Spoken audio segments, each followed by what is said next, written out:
ಬೆಂಗಳೂರಲ್ಲಿ ಮತ್ತೆ lockdown, seal down. ಸೋಂಕಿನ ಸುನಾಮಿ ಎದ್ದಿರುವಂತಹ ಏರಿಯಾಗಳಲ್ಲಿ ಲಾಕ್ಡೌನ್ ನಿಯಮಗಳನ್ನು ಟೈಟ್ ಮಾಡಲಾಗ್ತಿದೆ. ಕ್ರೂರಿ ಕರೋನಾ ಕಟ್ಟಿ ಹಾಕೋಕೆ ಜನರನ್ನ ಮನೆಯಲ್ಲೇ ಕಟ್ಟಿ ಹಾಕೋದು ಅಂದರೆ ಅನಗತ್ಯವಾಗಿ ಓಡಾಡದಂತೆ ಮಾಡಲಾಗ್ತಿದೆ. ಮತ್ತೆ ಲಾಕ್ ಹಾಕಿಸ್ಕೊಂಡಿರುವಂಥ ಬೆಂಗಳೂರಿನ ಅತಿ ಹೆಚ್ಚು ಸೋಂಕಿರುವಂಥ ಏರಿಯಾಗಳು ನಿಜಕ್ಕೂ ಲಾಕ್ ಆಗಿದೆಯಾ? ಈ ಬಗ್ಗೆ ನ್ಯೂಸ್ 18 ಕನ್ನಡ ಒಂದು ರಿಯಾಲಿಟಿ ಚೆಕ್ ಕೂಡ ಮಾಡಿದ್ವಿ.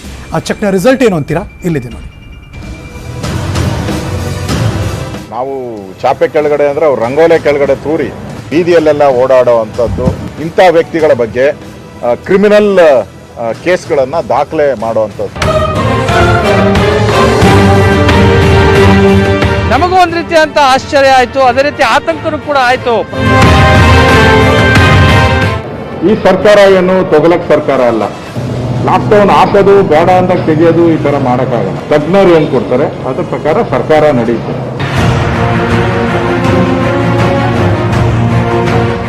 Red zone, containment zone, lockdown, seal down. ಸದ್ಯ ಇಂಡಿಯಾ ಅನ್ಲಾಕ್ ಆಗಿದ್ದು ಬೆಂಗಳೂರಿನ ಸೋಂಕಿನ ಪ್ರದೇಶಗಳು ಮತ್ತೆ ಲಾಕ್ ಆಗ್ತಿವೆ. ಪ್ರತಿದಿನ 100ರ ಗಡಿ ಹೋಗ್ತಿರೋ ಸೋಂಕಿಗೆ ಕಡಿವಾಣ ಹಾಕಲು ಸೋಂಕಿತ ಏರಿಯಾಗಳನ್ನ ಸೀಲ್ ಡೌನ್ ಮಾಡಲಾಗಿದೆ. ಬೆಂಗಳೂರಲ್ಲಿ ಅತಿ ಹೆಚ್ಚು ಸೋಂಕಿರೋ ಏರಿಯಾಗಳಾದ ಸಿದ್ದಾಪುರ, ವಿವಿಪುರಂ, ಕಲಾಸಿಪಾಳ್ಯ, ವಿದ್ಯಾರಣ್ಯಪುರ, ಧರ್ಮರಾಯ ದೇವಸ್ಥಾನ ಕಟ್ಟುನಿಟ್ಟಿನ ಕ್ರಮ ಕೈಗೊಳ್ಳಲಾಗಿದೆ. 10 ದಿನದವರೆಗೆ ಈ ಏರಿಯಾಗಳು ಸೀಲ್ ಡೌನ್ ಆಗುತ್ತವೆ. ಬಿಗಿ ಕ್ರಮ ಕೈಗೊಳ್ಳಲಾಗುತ್ತೆ ಅಂತ ಸಚಿವ ಆರ್ ಅಶೋಕ್ ಹೇಳಿದ್ರು.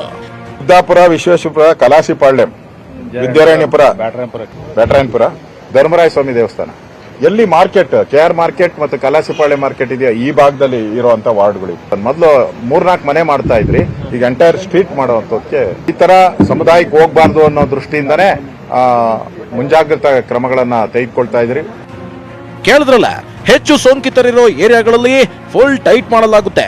ಜಾಸ್ತಿ ಸೋಂಕು ಹರಡುತ್ತಿರೋ KR ಮಾರ್ಕೆಟ್, ಚಿಕ್ಕಪೇಟೆ, ಚಾಮರಾಜಪೇಟೆ, ಕಲಾಸಿಪಾಳ್ಯ ಮಾರ್ಕೆಟ್ಗಳು ಲಾಕ್ ಡೌನ್ ಆಗುತ್ತವೆ ಎಂದಿದ್ರು. ರಾತ್ರಿ ಕಳೆದು ಬೆಳಗಾಗುವಷ್ಟರಲ್ಲಿ ಲಾಕ್ ಡೌನ್, ಸೇಲ್ ಡೌನ್ ಏರಿಯಾಗಳು ಹೇಗಿದ್ವು ಅನ್ನೋದನ್ನ ನ್ಯೂಸ್ 18 ಕನ್ನಡ ಬಯಲು ಮಾಡಿತು. ನಮಗೂ ಒಂದು ರೀತಿ ಅಂತ ಆಶ್ಚರ್ಯ ಆಯಿತು, ಅದೇ ರೀತಿ ಆತಂಕನೂ ಕೂಡ ಆಯಿತು. ಎಲ್ಲ ಒಂದ್ ಕಡೆ ನೋಡಿ, ಲಾಕ್ ಡೌನ್ ಅಥವಾ ಸೀಲ್ ಡೌನ್ ಅನ್ನುವಂಥ ಸನ್ನಿವೇಶ ಯಾವ ರೀತಿ ಇರಬೇಕು, ಆ ರೀತಿ ಅಂತ ಯಾವುದೇ ರೀತಿ ಅಂತ ಸನ್ನಿವೇಶ ಕಂಡು ಬರ್ತಾ ಇಲ್ಲ. ಹೆಸರಿಗೆ ಮಾತ್ರ KR ಮಾರ್ಕೆಟ್ ಲಾಕ್ ಡೌನ್. ಎಂದಿನಂತೆ ನಡೀತಿತ್ತು ವ್ಯಾಪಾರ ವಹಿವಾಟು. ಸೋಂಕು ಹರಡೋ ಮಾರುಕಟ್ಟೆಗಳೆಲ್ಲ ಲಾಕ್ ಆಗಿ ಬಿಡುತ್ತವೆ ಎಂದಿದ್ದ ಸರ್ಕಾರ ಹೇಳಿದ್ದೇನೋ ಮಾಡ್ತಿರೋದೇನು ಅಂತ ನೋಡಲು ಫೀಲ್ಡ್ಗಿಳಿದ ನ್ಯೂಸ್ 18 ಕನ್ನಡಕ್ಕೆ ಲಾಕ್ ಡೌನ್ ಆಗಿದ್ದ KR ಮಾರ್ಕೆಟ್ ಕಂಡಿದ್ದು ಹೀಗೆ. ಯಾಕಪ್ಪ ಒಂದ್ಸಲ ಹೇಳಿಲ್ವಾ ನಿಮಗೆ? ಈಗಾಗಲೇ ಹೇಳಿಲ್ವಾ ಪೊಲೀಸ್ನವರು, BBMP ಹೇಳಿಲ್ವಾ? ಜೋಡಿಸ್ಕೊಂಡಲ್ಲ, ಇಲ್ಲಿ ಇದೇ ವ್ಯಾಪಾರನೇ ಮಾಡಂಗಿಲ್ಲಲ್ಲ. ಜೋಡಿಸ್ಕೊಂಡು ಏನ್ ಮಾಡ್ತೀರಿ ಇಲ್ಲಿ? ನೋಡಿಪ್ಪ, ನಾವ್ ಹೇಳಿದ್ರು ಕೂಡ ಅವ್ರಿಗೆ ಮಾಹಿತಿ ಇಲ್ಲ. ಮಾಹಿತಿ ಇದ್ರು ಅಂತ ಹೇಳಿ ಜೋಡಿಸ್ಕೊಂಡು ಹೋಗ್ತೀವಿ. ಈ ರೀತಿಯಾದಂತ ಉಡಾಫಿ ಉತ್ತರಗಳನ್ನ ಕೂಡ ಕೊಡ್ತಾ ಇದ್ದಾರೆ.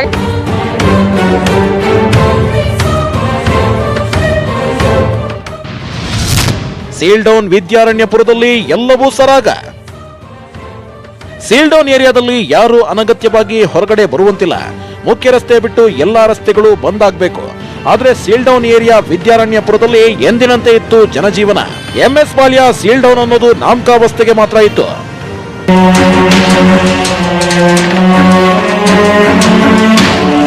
ಇವತ್ತು ದೃಶ್ಯಾವಳಿಯಲ್ಲಿ ಕೂಡ ನೀವು ನೋಡ್ತಾ ಇರಬಹುದು ವಿದ್ಯಾರಣ್ಯಪುರದ ಸದ್ಯದ ಒಂದು ಪರಿಸ್ಥಿತಿ ಯಾವ ರೀತಿ ಇದೆ ಅಂತ.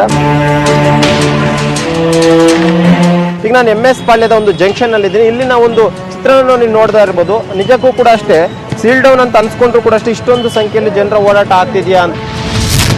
ವಿವಿಪುರಂನಲ್ಲಿ ಸೀಲ್ ಡೌನ್ಗೆ ಅರ್ಥವೇ ಇಲ್ಲ. ವಿವಿಪುರಂನ ಚಿಕ್ಕಮಾವಳ್ಳಿಯಲ್ಲಿ ಸೀಲ್ ಡೌನ್ಗೆ ಅರ್ಥವೇ ಇರಲಿಲ್ಲ. ಕಂಟೈನ್ಮೆಂಟ್ ಏರಿಯಾದ ಕುರುಹು ಸಹ ಅಲ್ಲಿರಲಿಲ್ಲ. ಎಂದಿನಂತೆ ಓಡಾಟ, ವ್ಯಾಪಾರ ಜೋರಾಗಿತ್ತು.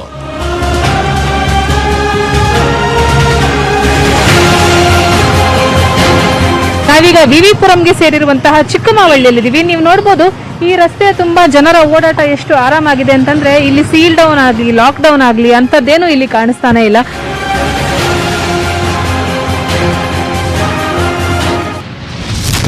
ಧರ್ಮರಾಯ ದೇವಸ್ಥಾನ ವಾರ್ಡ್ನಲ್ಲಿ ಜನಜಂಗುಳಿ. ಕಲಾಸಿಪಾಳ್ಯದಲ್ಲಿ ಬ್ಯಾರಿಕೇಡ್ ಜಂಪ್ ಮಾಡಿ ಓಡಾಟ. ಸೋಂಕಿನ ಸಂತೆ ಆಗಿರೋ ಕಲಾಸಿಪಾಳ್ಯ, ಧರ್ಮರಾಯ ದೇವಸ್ಥಾನದಲ್ಲಿ ಜನರಿಗೆ ಸೋಂಕಿನ ಭಯವೂ ಇಲ್ಲ. ಸೀಲ್ ಡೌನ್ ನಿಯಮಗಳನ್ನ ಪಾಲಿಸ್ತಾನೂ ಇರಲಿಲ್ಲ. ಬ್ಯಾರಿಕೇಡ್ ಹಾಕಿದ್ರು ಜನ ಜಂಪ್ ಮಾಡಿ ಹೋಗ್ತಿದ್ರು. ಇದು ನ್ಯೂಸ್ 18 ಕನ್ನಡದ ಕ್ಯಾಮ್ರಾಗೆ ಕಂಡಿತು.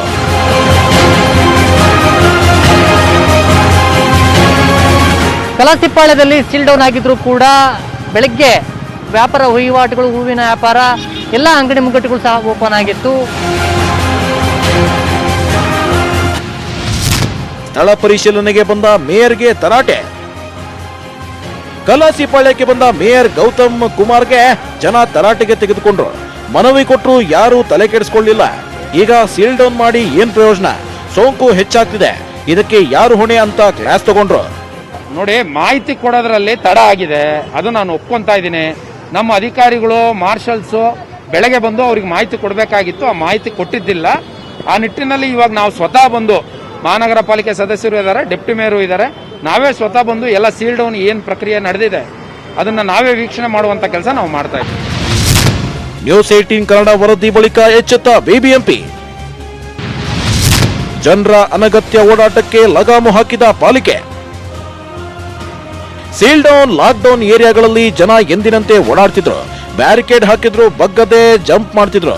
ಈ ಬಗ್ಗೆ ನ್ಯೂಸ್ 18 ಕನ್ನಡ ವರದಿ ಮಾಡ್ತಿದ್ದಂತೆ ಎಚ್ಚೆತ್ತ ಪಾಲಿಕೆ ಸೀಲ್ ಡೌನ್ ಏರಿಯಾಗಳನ್ನ ಟೈಟ್ ಮಾಡ್ತು. ಇಡೀ ಬೆಂಗಳೂರನ್ನ 20 ದಿನ ಲಾಕ್ ಡೌನ್ ಮಾಡಿ, ಇಲ್ಲದಿದ್ರೆ ಬೆಂಗಳೂರು ಬ್ರೆಜಿಲ್ ಆಗಲಿದೆ ಎಂದ ಎಚ್ಡಿಕೆ. ಅನ್ಲಾಕ್ ಮಧ್ಯೆ ಬೆಂಗಳೂರಲ್ಲಿ ಮತ್ತೆ ಸೀಲ್ ಡೌನ್, ಲಾಕ್ ಡೌನ್ ಶುರುವಾಗಿದೆ. ಆದರೆ ಸೋಂಕಿತ ಏರಿಯಾಗಳನ್ನಷ್ಟೇ ಸೀಲ್ ಡೌನ್ ಮಾಡಿದ್ರೆ ಸಾಲದು. ಇಡೀ ಬೆಂಗಳೂರನ್ನ ಕನಿಷ್ಠ 20 ದಿನ ಲಾಕ್ ಡೌನ್ ಮಾಡಿ, ಇಲ್ಲದಿದ್ರೆ ಬೆಂಗಳೂರು ಮತ್ತೊಂದು ಬ್ರೆಜಿಲ್ ಆಗಲಿದೆ ಅಂತ ಸರ್ಕಾರವನ್ನ ಮಾಜಿ ಸಿಎಂ ಎಚ್ಡಿಕೆ ಟ್ವಿಟರ್ನಲ್ಲಿ ಆಗ್ರಹಿಸಿದ್ದಾರೆ. ಈ ಮೂಲಕ ಸೋಂಕು ಕಟ್ಟಿ ಹಾಕಲು ಲಾಕ್ ಡೌನ್ ಸೂಕ್ತ ಅನ್ನೋ ಅಭಿಪ್ರಾಯ ವ್ಯಕ್ತಪಡಿಸಿದ್ದಾರೆ.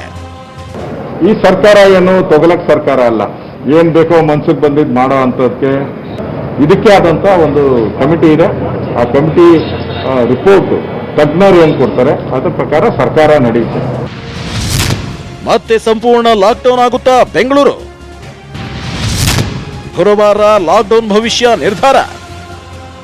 ಸಿಲಿಕಾನ್ ಸಿಟಿಯಲ್ಲಿ ಇಂದು ಮತ್ತೆ 100ಕ್ಕಿಂತ ಹೆಚ್ಚು ಸೋಂಕು ವರದಿಯಾಗಿದ್ದು ಮತ್ತೆ ಲಾಕ್ಡೌನ್ ಧ್ವನಿ ಎದ್ದಿದೆ. ವಿಪಕ್ಷಗಳು ಸಹ ಈ ಬಗ್ಗೆ ಕೂಗು ಎಬ್ಬಿಸಿರೋದ್ರಿಂದ ಬೆಂಗಳೂರಿನಲ್ಲಿ ಮತ್ತೆ ಲಾಕ್ಡೌನ್ ವಿಚಾರಕ್ಕೆ ಸಂಬಂಧಿಸಿದಂತೆ ಗುರುವಾರ ಸಚಿವ ಸಂಪುಟ ಸಭೆಯಲ್ಲಿ ಅಂತಿಮ ನಿರ್ಧಾರ ತೆಗೆದುಕೊಳ್ಳಲಾಗುತ್ತೆ. ಸದ್ಯ ಸೋಂಕು ಹೆಚ್ಚಿರೋ ಸ್ಥಳಗಳಲ್ಲಿ ಸೀಲ್ ಡೌನ್ ಮಾಡಿದ್ದು, ಕೊರೋನಾ ಕಂಟ್ರೋಲ್ ಆಗದಿದ್ರೆ ಮುಂದಿನ ದಿನಗಳಲ್ಲಿ ಇನ್ನೂ ಕಠಿಣ ಕ್ರಮ ತೆಗೆದುಕೊಳ್ಳಲಾಗುತ್ತೆ ಅಂತ ಸರ್ಕಾರ ಎಚ್ಚರಿಸಿದೆ. ಕಂಟ್ರೋಲ್ ಆಗಿಲ್ಲ ಅಂದ್ರೆ ಇನ್ನೂ ಸ್ಟ್ರಿಂಜೆಂಟ್ ಆಕ್ಷನ್ಗಳನ್ನ, ಇನ್ನೂ ಕಠಿಣ ನಿರ್ಧಾರಗಳನ್ನ ಸರ್ಕಾರ ತೆಗೆದುಕೊಳ್ಳಕ್ಕೆ ಹಿಂಜರಿಕೆ ಮಾಡಲ್ಲ. ಜನರ ಒಂದು ಪ್ರಾಣ ರಕ್ಷಣೆ ಮಾಡುವಂತ ದೃಷ್ಟಿಯಲ್ಲಿ ಈ ಸರ್ಕಾರ ಎಲ್ಲ ರೀತಿಯಾದಂತ ಕೆಲಸ ಕಾರ್ಯಗಳನ್ನ ಜನರ ಸಹಾಯದ ಜೊತೆ ನಾವು ನಿಲ್ತೀವಿ. ಆರೋಗ್ಯ ಸಚಿವ ಶ್ರೀರಾಮುಲು ಮುಂದೆ ಹೋಗಿ ಸೋಂಕು ಹೆಚ್ಚಾಗುತ್ತಿದ್ರೆ ಲಾಕ್ಡೌನ್ ಮಾಡಬೇಕಾಗುತ್ತೆ ಅಂತ ಲಾಕ್ಡೌನ್ ಮುನ್ಸೂಚನೆ ಕೊಟ್ಟಿದ್ದಾರೆ. ಸುಮಾರಾಗಿ 4 ಪ್ರದೇಶಗಳನ್ನ ಐಡೆಂಟಿಫಿಕೇಶನ್ ಮಾಡಿ ಅದನ್ನ 14 ದಿನಗಳ ಕಾಲ ಸೀಲ್ ಡೌನ್ ಮಾಡುವಂತ ಕೆಲಸ ಮುಖ್ಯಮಂತ್ರಿಗಳು ಮಾಡಿದ್ದಾರೆ. ಅಕಸ್ಮಿತವಾಗಿ ಪರಿಸ್ಥಿತಿ ಇದೇ ರೀತಿಯಲ್ಲಿ ಮುಂದುವರೆದ್ರೆ ಮುಂದಿನ ದಿನಗಳಲ್ಲಿ ಲಾಕ್ಡೌನ್ ಮಾಡುವಂತ ವಿಚಾರದ ಬಗ್ಗೆ ಕೂಡ ಒಂದು ಯೋಚನೆಯನ್ನು, ಚಿಂತನೆಯನ್ನು ಕೂಡ ಮಾಡಬೇಕಾಗುತ್ತೆ.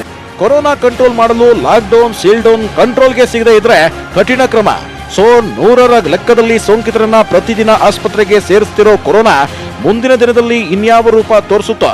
ಸೊ ಎಚ್ಚರವಾಗಿರಿ, ಲಾಕ್ಡೌನ್, ಸೀಲ್ ಡೌನ್ ನಿಯಮವನ್ನ ಕಟ್ಟುನಿಟ್ಟಾಗಿ ಪಾಲಿಸಿ. Bureau report, news 18 Kannada. Super prime news ಮುಂದುವರಿತು. ಒಂದು ಚಿಕ್ಕ ಬ್ರೇಕ್.